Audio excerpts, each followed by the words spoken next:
dheelitirnaanta udgoonka carafta ka soo kacayso shaaha noocan oo kale ah weligii ma cabin gacanta Allah ku barakeeyo xabiibti mahadsanid xabiibi mar walba sidaan ay dhiirigeliyo anna dadaal dheeraadaan la imaado garabkiisana aan istaago raalliyana aan u noqdo waan hubaa inaan horumar weyn gaari doono laakiin saaxiibaday dhibka haysto goormay ka bixi doontaa maya u malayn maayo kaas inuu isbedeli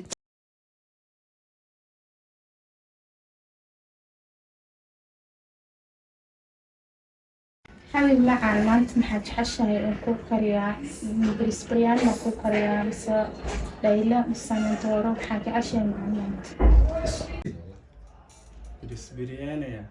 أنتظر أذيك السوق ده بالموال ولا مقايضة هذا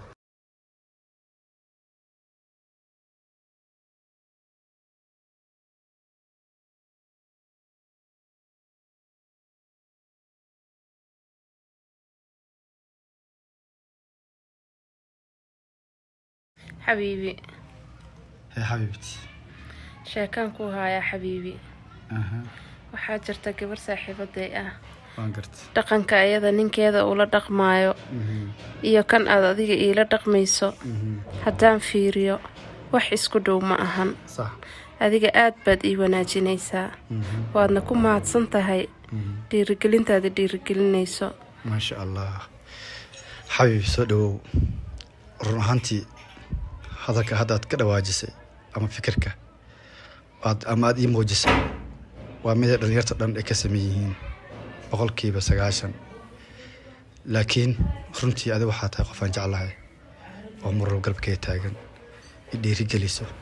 awlaad xafido jecel dheeraad isisay saadarteed anigana waa inaan ismoojiyaa on garabkaada taagnaada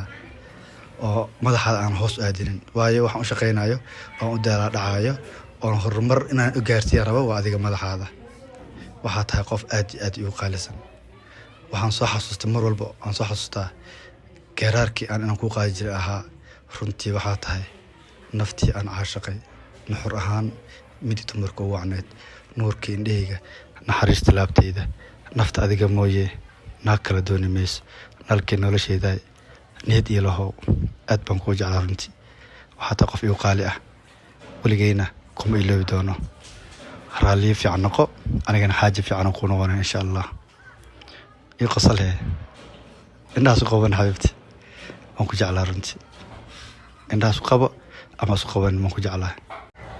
haya xabiibi aad baad u mahadsan tahay ما شاء الله sidoo kale xabiibti